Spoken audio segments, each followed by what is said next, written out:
واجعل جمعنا هذا جمعا مرحوما واجعل التفرق بعده تفرقا معصوما ولا تدع فينا شقيا ولا محروما اللهم امين. أعوذ بالله السميع العليم من الشيطان الرجيم. بسم الله الرحمن الرحيم. والعصر إن الإنسان لفي خسر إلا الذين آمنوا وعملوا الصالحات وتواصوا بالحق وتواصوا بالصبر. In the name of Allah subhanahu wa ta'ala, the most compassionate, the most merciful, all praise and thanks are due to him, and peace and blessings be upon his beloved Prophet Muhammad sallallahu alayhi wasallam. He who is guided by the will of Allah, no one can misguide him, and he who is misguided, no one can guide him except Allah subhanahu wa ta'ala. We do bear witness that there is no God but Allah, and Muhammad is his messenger. Assalamu alaikum wa rahmatullahi wa barakatuh. We are still in chapter, this is our 101 session. 101 session, alhamdulillah, since more than 2 years in the Tafsir. We are dealing with verse, with ayah 250 from chapter alBaqarah. Last time we started the story of Taloot, Jalut and Dawood alayhim salam. We started at the beginning. We gave a lot of important introductions. One of the most important, that Quran, very quickly, because I always see new faces just to keep you with us on the track. We are dealing with what we call the stories of the Quran, Qasas al-Quran. More or less about third of the Quran is Qasas, stories. The main aim why Allah decided to let about third of the final book of Revelation, which is the constitution of humanity, contains about 30% of stories. فَاقْصُصِ الْقَصَصَ لَعَلَّهُمْ يَتَفَكَّرُونَ. Tell them the stories, narrate these stories so that they, who us إحنا might reflect upon, to do reflection. Ooh, big. One of the biggest influences for us as a human beings when you hear a story. Now, however, the stories of the Quran, they are mentioned for the purpose of taking lessons. Therefore, there is what we call the nature of stories in the Quran. Not any story is narrated, just stories who we will benefit. Part of the nature of the stories in the Quran, the Quranic way, the divine way, God does not mention from the story except what He knows that we need. So therefore, Quranically speaking, Islamically speaking, while reading the Quran, whatever Allah decided to hide, don't waste your time to search for it. You know why I'm telling? Because in many cases, we have similarities of the stories somehow between the Bible and the Quran, especially the Old Testament, the Jewish one, and as we will see now. So, and one of the things that I said last time with regarding the methodology of Islamic way of dealing with narrations, okay? Khabar, the narrative. We Muslims have our own criteria how to know what is true, what is not, regardless what others think about us. In our terminology, if you believe, regardless how to prove it, come and study. If you don't have time to study, just listen and respect. It's either or. But don't argue if you don't know. Just a piece of information, we have something called tawatur. It's Islamic terminology. It's the highest level of certain consensus of narrations of information. This is applicable in our terminology on the Quran. We call it mutawatir. It's Islamic terminology. Unlike any other else. Don't compare it because no one has it. It's like me when I invent something. For example, I invent a new device that does something unique. You say, okay, this is like what? Unlike anything. Don't compare it. Because no nation on earth, no nation, and I challenge, intellectually speaking, no nation on earth has what we call ilm al-sanad, the science of the the narrations and the narrators by details. No one has it. So do you want to compare it with what? No comparison. Either you study it. If you don't believe in it, respect it. If you believe in it, accept it. That's it. Why I'm saying this? Because when we want to understand the nature of the story, any story in the Quran, don't compare it with the Bible. Don't bring any kind of missing details from the Bible. Unneeded. No necessary for it. However, if you are a student of science or you are a scholar, no harm to have an idea, just to fill the gaps how others might be thinking or to give answers as a specialist. You got my point? But for you as a normal Muslim, no need to go, because it will confuse you because you don't know the methodology of the books and the scriptures and the narrators. Anyway, in my context, sometimes I do bring just to broaden your understanding. Why I'm saying all of this? Because the highest percentage of stories about a group of previous believers preceded us in the Quran are the children of Israel. Highest. Musa alayhi salam alone with the children of Israel and Pharaoh about 80 times mentioned in the Quran. Can you imagine? So we have very intensive, let's say, share of stories about many. We have about the people of Salih, the people of Ad, the people of Thamud. We have about Yunus alayhi salam. However, children of Israel, the biggest share, big top, no comparison. Starting from Ibrahim alayhi salam, Yaqub alayhi salam, Ishaq alayhi salam, Yusuf alayhi salam, Musa alayhi salam, Harun alayhi salam, Zakaria, Al-Imran, Maryam, Yunus, John the Baptist, Yahya. Okay, and details, a lot of details.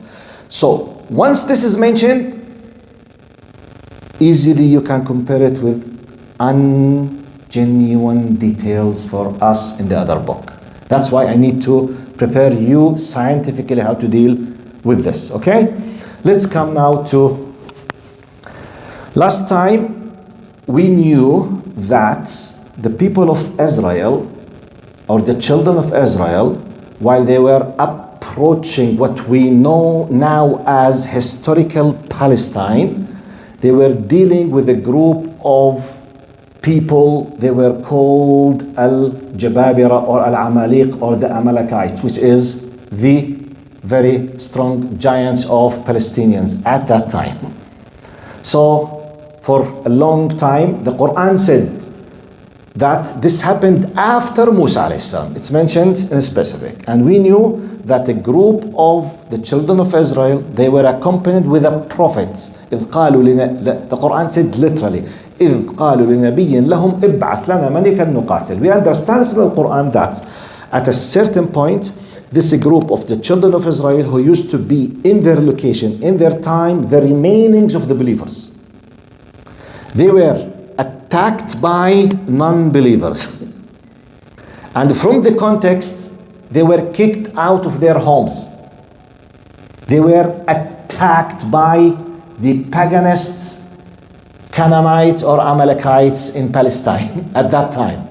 So you understand from the context, when you put all others, وَمَا لَنَا أَلَّا نُقَاتِلَ وَقَدْ فِي سَبِيلِ وَقَدْ أُخْرِجْنَا مِنْ دِيَارِنَا وَأَبْنَائِنَا وَأَمْوَالِنَا. جزاك الله خير.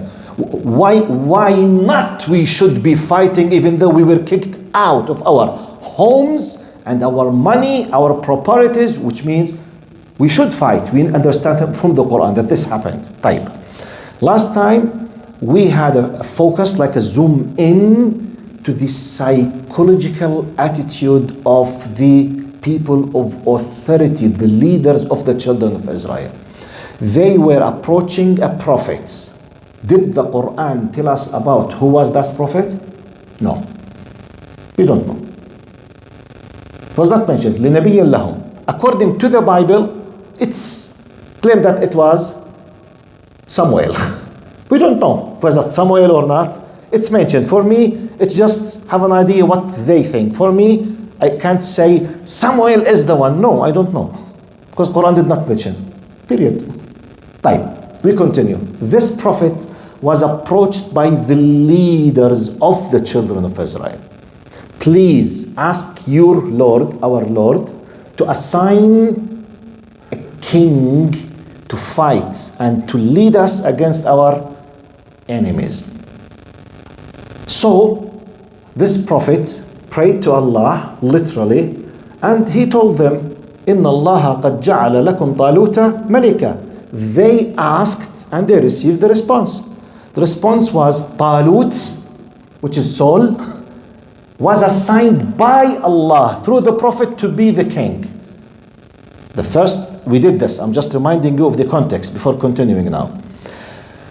Amazingly, surprisingly, I don't know what kind of other synonyms I will use, even though they were asking a prophet, and the prophet asked Allah, and Allah assigned directly, literally responded, yet they rejected. They say, أَنَّ يَكُونُ لَهُ الْمُلْكُ عَلَيْنَا وَلَمْ يُؤْتَ سَعَةً مِّنَ الْمَالِ. How come he will be a king even though he has not enough wealth? So their criteria was what? Money, power. And Allah, amazingly, subhanahu, He dealt with them in patience. What did He say? He explained to them the justification of the divine will. Allah gave him basta fil ilmi wal jism. He was assigned because he was given two big gifts: the power in his body and the ilm, the know-how. You don't have it. Khalas? Then they submitted. Okay? After they submitted, this person, which is Saul or Talut, in English, in the Bible it's called Saul, in Arabic Talut, he became what? The king and the leader. Okay? Then he started leading them to be prepared to attack their enemies. At that time, their enemies were the Palestinians. Ya Allah. You know, the circle of the history, it's amazing. The non-believers, the paganists at that time, which more or less we are talking about 3,000 years plus. La ilaha illallah. Right. So last time we read قول الله تعالى, this was the context. فلما فصل طالوت بالجنود قال إن الله مبتليكم بنهر فمن شرب منه فليس مني ومن لم يطعمه فإنه مني إلا من اغترف غرفة بيده فشربوا منه إلا قليلا منهم فلما جاوزه هو الذين آمنوا معه قالوا لا طاقة لنا اليوم بجالوت وجنوده قال الذين يظنون أنهم ملاقوا الله كم من فئة قليلة غلبت فئة كثيرة بإذن الله والله مع الصابرين. Let's see about how a group of believers might be tested by Allah and the representative of Allah, and how Allah distinguishes people into groups, and which could happen with any one of us at any time now. They said when Saul marched forth with his army, he cautioned, Allah will test you with a river.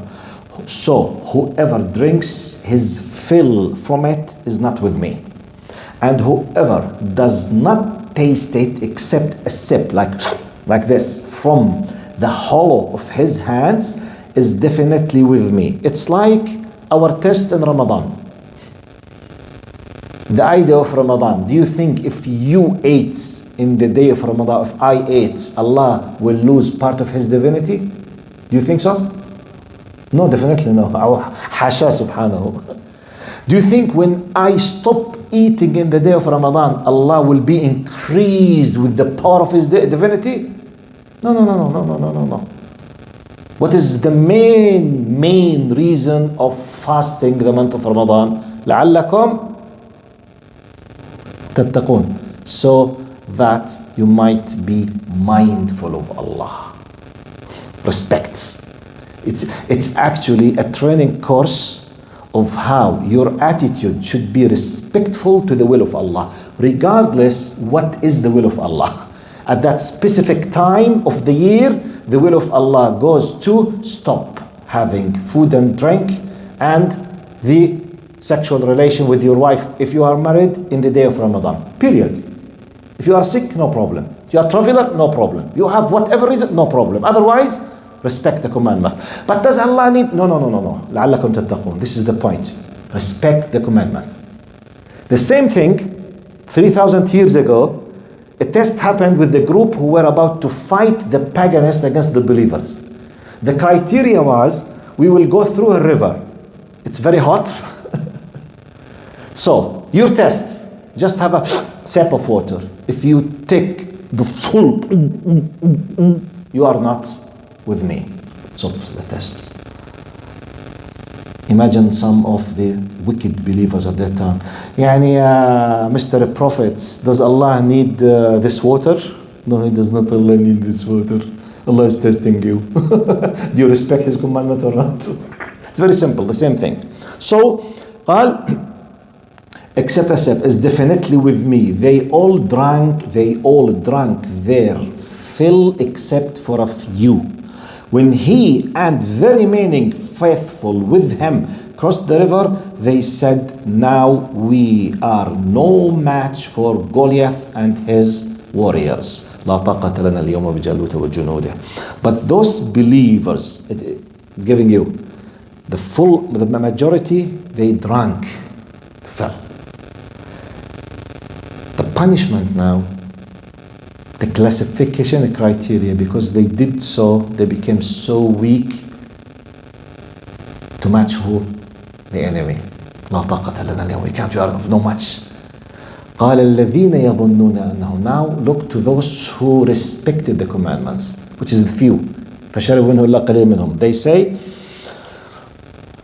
They said, now we are no match for the Goliath and his warriors, the majority. But those believers who were certain they would meet Allah reasoned how many times has a small force vanquished a mighty army by the will of Allah. And Allah is always with the steadfast. Does it happen in the history, near history, that smaller group of people, they conquer the big, well-equipped army? Or it's just in our imagination? Subhanallah. كم من فئة قليلة غلبت فئة كثيرة بإذن الله. By the will of Allah subhanahu wa ta'ala. We finished that last time. Today we will dealing with ولما برزوا لجالوت وجنوده قالوا ربنا أفرغ علينا صبرا وثبت أقدامنا وانصرنا على القوم الكافرين. When they advanced to face Goliath and his warriors, they prayed, our Lord, shower us with perseverance, make our steps firm, and give us victory over the disbelieving people. فهزموهم بإذن الله وقتل داود جالوت وآتاه الله الملك والحكمة وعلمه مما يشاء ولولا دفع الله الناس بعضهم ببعض لفسدت الأرض ولكن الله ذو فضل على العالمين. So they defeated them by Allah's will, and David killed Goliath. Out of nowhere now the Quran mentioned Dawood. وقتل داود جالوت. Okay? And David killed Goliath, and Allah blessed David with kingship. وآتاه الله الملك. He gave him the power of kingship. Allah assigned him as the king now. So you can realize by this that he came after who? Taloot. We don't know the details. How, when, who decided what? We don't care. Allah is telling us, after this victory which happened by Dawood alayhi salam, which at that specific moment still he was not a prophet, Allah empowered him. Allah gave him the honor to be the warrior who defeated this kind of giant leader of the warrior. وَآتَاهُ اللَّهُ, and Allah gave him. Allah subhanahu wa ta'ala blessed David with kingship and wisdom and taught him what he willed. Had Allah not repelled a group of people by the might of another, corruption would have dominated the earth, but Allah is gracious to all. We have two main files in this ayah. File number one. What was the age of Dawood? Do you have an idea? Quranically. Do we have anything in the Quran? Do we have in the Sunnah? We don't have. But we use the common sense and logic to reject the biblical narration. The biblical narration is what? He was a kid, shepherd. We don't know if he was shepherd or not. But according to the biblical narration, he was a very young man, or even in their images and pictures, he was a small kid with what you call it, the slingshot, they call it? Miqla'? Slingshot. So according to the biblical narration, they said, it is said, or it is believed in the Bible, that Goliath and his people, they were challenging the Israelites. They said, is there any man who can fight me? So they stayed for a good time. No one dared to meet him. Then David, the small boy, came. He was a shepherd, came with his slingshot, and he defeated him, and he became this kind of power. Now, this is abnormal. In the Quran, did not say his age, but when Allah, you can assume a warrior in the army and immediately he became a king. It does not make sense for a kid to be given. By the way, is it against the possibility of Allah as well? No, but Allah would have mentioned if this is something exceptional. No problem, because we believe that Isa alayhi salam spoke when he was just immediately, maybe a few hours or days after his birth, he spoke. Isa alayhi salam. قال إني عبد الله آتاني الكتاب وجعلني نبيا. No problem. We believe in the mu'jiza, in the miracle. No problem with that. But unless the Quran gave us an indication that there's something exceptional as a miracle, things should be taken according to the normal common sense. Normal common sense, an army. An army contains soldiers. Armies generally, when they are prepared to fight, they don't contain kids. Generally, people like the children of Israel, they do not assign a king as a kid. So we can assume by the common sense, he was not, at least he was a man at the end of his youth, or well adult man. That's it. We don't waste our time. So depending on the general common sense of the Quranic nature, we reject the possibility of that he was a kid. طيب. Allah subhanahu wa ta'ala, as I told you, Allah did not mention any details. What did happen? Did Allah mention what was the weapon that was used? No. So we should not simply waste our time. But what was it? It was a slingshot, it was a sword, it was a stone. We don't know. We don't know. Allah focus on the point. This person, i.e. Dawood alayhi salam, he was a soldier. By the will of Allah, Allah decided to choose this soldier to be next king and prophet. Period. That's it. When, how, why, it's not my business. It's not my business or your business, simply. And this is the nature of the Quran. Allah subhanahu wa ta'ala says, فَهَزَمُوهُمْ بِإِذْنِ اللَّهِ. They defeated them by Allah's will, not by their might or their power, by the will of Allah. قال, and David killed Goliath. How beautiful Quran is. Finished. خلاص. David killed Goliath. The story is finished. Next step now. وَأَتَاهُ اللَّهُ الْمُلْكَ. That's it. And Allah gave him the power. Yalla, please proceed. Let's see next. Don't waste your time in unnecessary details. Actually, if the details are mentioned in an authentic source, no problem to pay attention to them. We don't have an authentic source, so forget it. Close the file. طيب. قال, and Allah blessed David with kingship and wisdom and taught him what he willed. This is the first fight. We finished. David, Goliath, finished by the will of Allah, by the help of Allah, by the decision of Allah. As believers, no one was expecting this victory. Because by the mathematical, physical calculations, the Canaanites, the Amalekites, the Palestinians, the Philistines, by the way, the biblical terminology is Philistinians.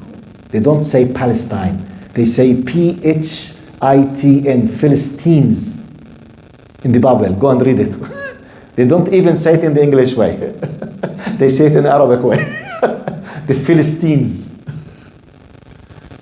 Anyway, Allah subhanahu wa ta'ala willed, according to their physical armed power and armors generally, they had no chance to win. But by the will of Allah. This is the first lesson. Second lesson. Look. وَلَوْلَا دَفْعُ اللَّهِ النَّاسَ. We have now what we call Sunnah Kawniyya. Please focus. This is our final part of our session today. ولولا دفع الله الناس بعضهم ببعض لفسدت الأرض ولكن الله ذو فضل على العالمين. Yeah, Allah says, had Allah not repelled the group of people by the might of another, corruption would have dominated the earth. But Allah is gracious to all. We called here what we call Sunnah Kawniyya, universal divine law. Universal divine law, Allah is telling us, part of my plan that no corrupted group, people of might will, what? Control forever. Allah will be pushing dafa. People by people. Allah did not say believers, be careful. Daf'ullahin nas, people. Which means Allah might stop people like Nazis by people like British and French. None of them, they were believers. True or false? Type, for your information, do you know about 110 years ago, nice, cool Japanese people, they were occupying part of China and they were killing Chinese and slaughtering them. Do you know this? Do you know? Yes. They were torturing them, killing them. Yes. More than 100 years ago. Those nice Japanese, they were murderers against Chinese. Subhanallah. Like, do you know the opium war between Great Britain and China tens of years ago?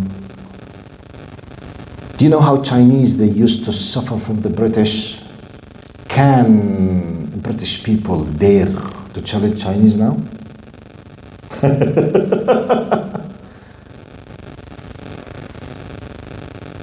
Many people, they don't know. Many people, they don't know. Which means power ups and downs. Ups and downs. طيب, go Habibi, more than 2,000 years ago. Plus, who was controlling Europe, north of Africa, and Levant? Greece. Alexander the Great. What is Greece now?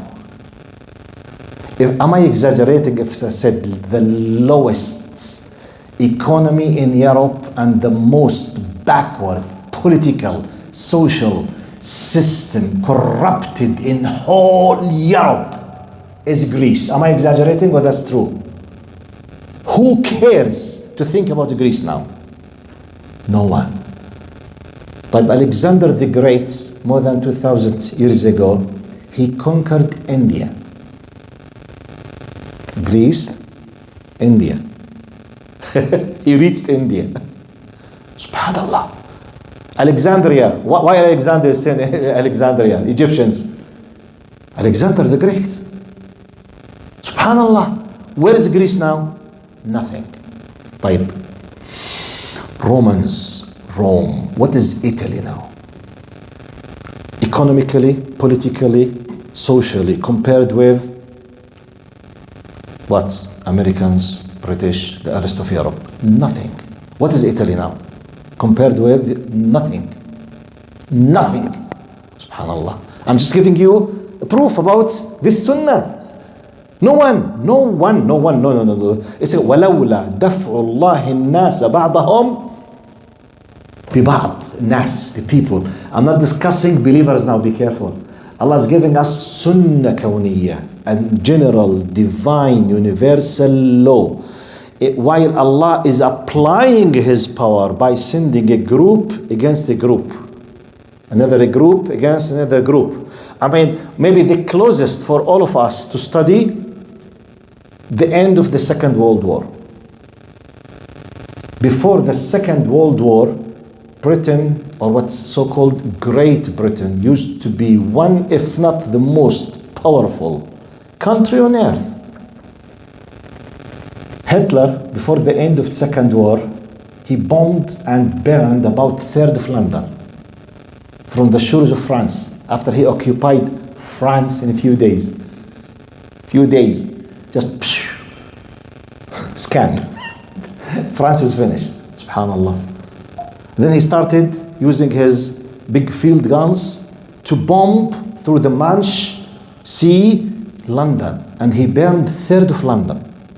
Unless the Americans were involved in the Second World War, then after the Second World War, America started to be one of the, not the only, but one of the, with the Soviets, which is the Russians now. Then you have these two poles. I mean, my point, America, before that, nothing. Started to be power. Go to America 200 years ago, they were just fighting North and South. But before that, colonial British, they were controlling Americans. And when Americans celebrate independence, they were celebrating kicking out the occupier, i.e. the British. They were fighting because they were enslaved by the British. La ilaha illallah. La ilaha illallah. By the way, this should give you how powerful the Quran is.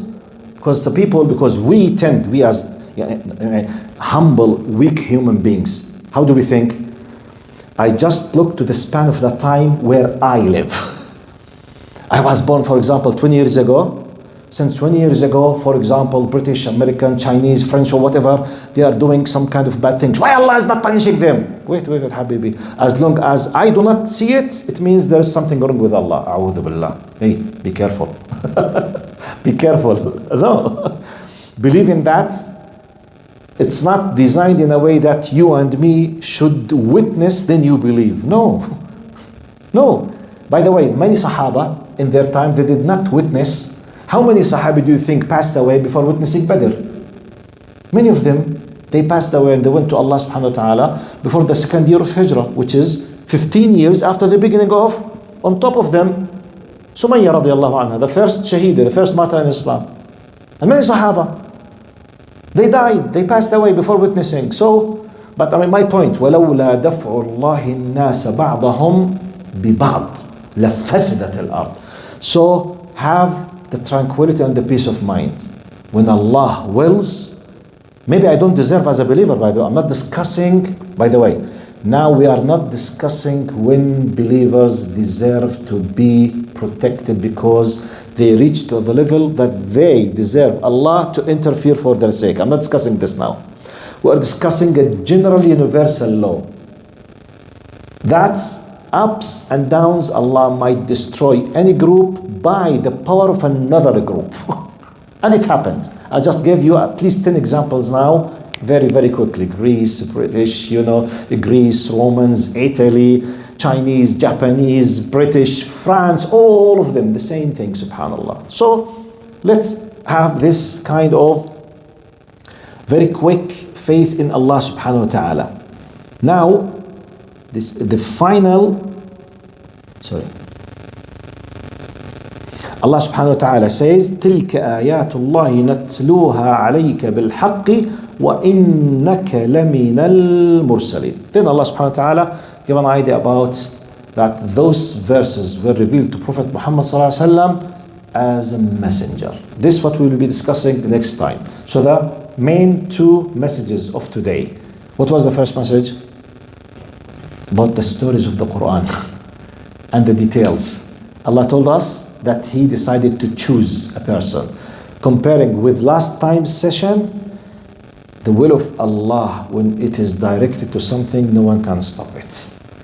Taloot or Dawood alayhi salam, by the will of Allah. So therefore, if you wish something to be received from you, you just depend on Allah, because the one who decides what will happen and who to be chosen or to be protected and when is Allah subhanahu wa ta'ala. It's not your decision or my decision. It's not your plans or my plans. Because according to Goliath and the Canaanites and the Palestinians' plans, no one was able to defeat them. But Allah subhanahu wa ta'ala did.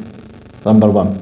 Number two, which is as-sunnah al-kawniyya, which means Allah subhanahu wa ta'ala will not enable any power and group of people with their power to stay controlling all the time, regardless how and when Allah will decide to stop them or to bring them down and how.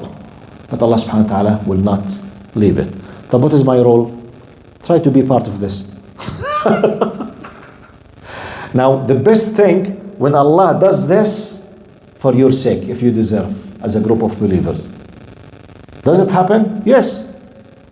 It happened for us here with this group. كم من فئة قليلة غلبت فئة كثيرة. This is an example. Does it happen? Yes. For the believer, the general idea, Allah subhanahu wa ta'ala does not allow any group to stay having the authority all the time, regardless how.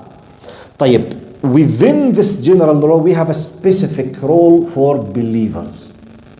This is like a VIP now. We have general role and we have what? VIP. VIP, if you are closer from Allah, doing your best, not and fulfilling your duty, regardless of the shortage that you might be facing after doing your best, Allah will give you the victory. We have tons of evidences. This should be understood in light of لا يكلف الله نفسا إلا ما آتاها. You have two verses, please keep this in your mind. لا يكلف الله نفسا إلا وسعها ولا يكلف الله نفسا إلا ما آتاها.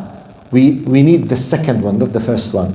لا يكلف الله نفسا إلا وسعها. Allah will not hold you accountable unless if you can't, which means خلاص you are weak, which means you have an excuse. I'm not discussing this ayah, I'm discussing another ayah, which is لا يكلف الله نفسا إلا ما آتاها, which means Allah will hold you accountable for what He has given you. After doing your best, you have applied the qaida of وَأَعِدُّوا لَهُمْ مَا اسْتَطَعْتُمْ.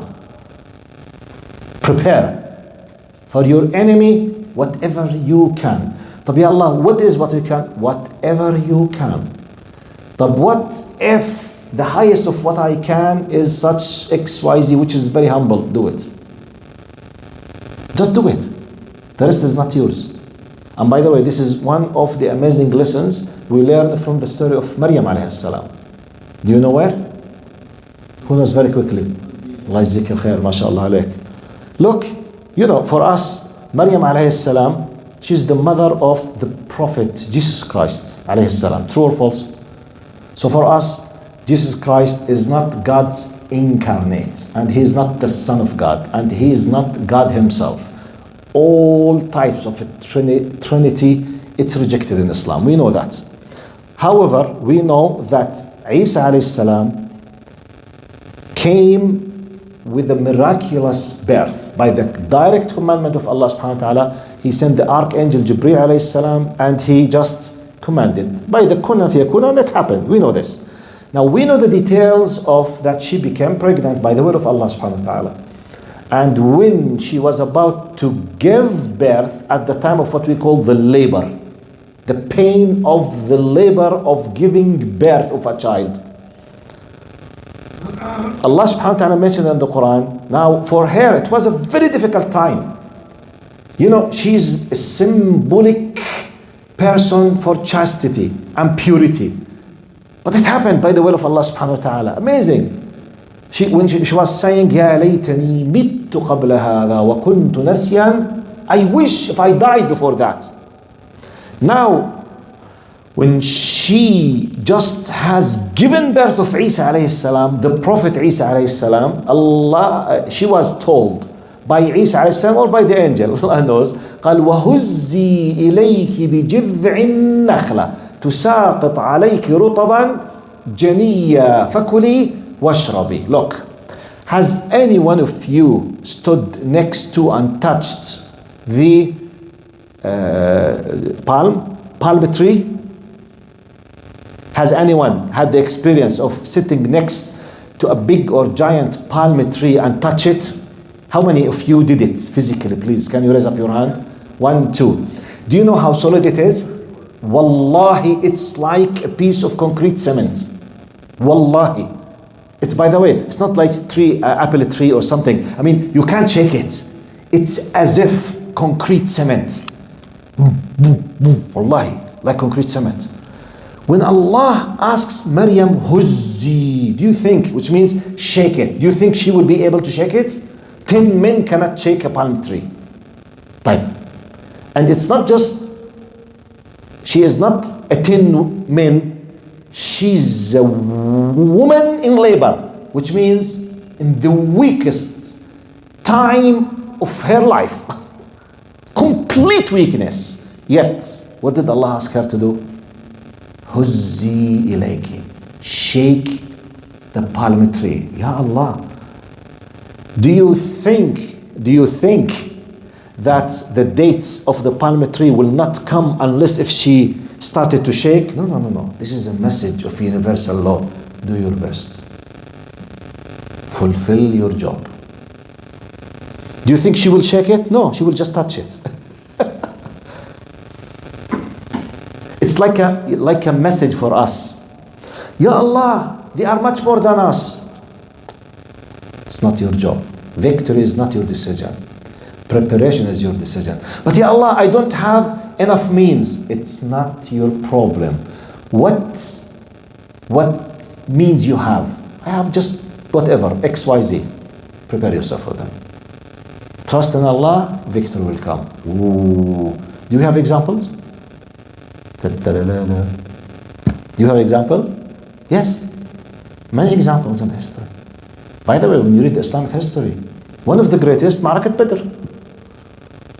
Ma'arakat Badr. It's one of the greatest because you know it. We have many histories. The Mughals, when they attacked, you know, the Mughals, when they came and they wiped completely the Islamic Khilafats completely in Iraq and in Syria, and they were about to delete from the surface of earth the existence of Muslims in Egypt. When Bebers and Qutuz, and they came and defeated them with Al-Izz bin Abd salam. Go and read the history. Read for Dr. Ali Sallabi or for Raghib al-Sirjani about this. You know, I mean, you know, Mughals, they were killing for the sake of killing. By the way, they did not use to take prisoners or captives. They were just kill. They used to come to a city, especially in Iraq. When we read about what happened in Iraq at that time, about 900 years ago, I mean, it's as if it's something just imagination. You can't imagine it. They used to come. They burn all kind of agricultural plantation outside the villages and the cities completely. They bring the people. They kill them all. They chop their heads. They make pyramids from their skeletons. They leave the place and they go to another city. It's horror. You know, the people, they reached, you know, they were scared to a degree. When you read in some, for example, like Tariq ibn Kathir, or, you know, you read something, you say, no, it's impossible. It happened. The one of the Mughals, if he saw 10 Muslim Arab men walking in the street of Baghdad, if he does not have, he's one person, compared with 10. At that time, no CCTV cameras, no barcodes, no footprints, no images, no passports, nothing. If he said, hey, stay here till I go and bring my sword to kill you, wallahi, they were scared to a degree they don't leave their places. This one person goes to his whatever, his horse, he brings his sword and he kills them. They don't run. You know, if you run, you will disappear. No one will be able to know who you are. Yet they did not. What happened to them? Alas, they were defeated completely. This is how powerful Mughals they were. No one was able to stop them. Then, small group in Egypt, by the will of Allah subhanahu wa ta'ala, they just turned the whole equation completely. And after that, Mughals, they became Muslims. La ilaha illallah. By the way, the only time in the history of humanity the conqueror adapts the religion of the conquered. The only time in the history of humanity.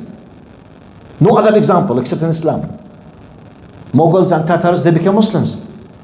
What? Yes. La ilaha illallah. And bad Muslims, they were punished. Sunnah kawniyya. And traitors of Muslims, they were punished. ليميز الله الخبيث من الطيب. So, ولولا دفع الله الناس بعضهم لفسدت. So it's an amazing. What's the important thing? Trust in Allah. Do your best. Do your job. Do your job. Fulfill your duty. Once the decision of Allah has been taken, you are ready. Because you don't know what will happen and when and how. But you yourself be ready as much as you can. Jazakumullah khair. Thank you very much. See you inshallah next Monday in Sirah. Assalamu alaikum.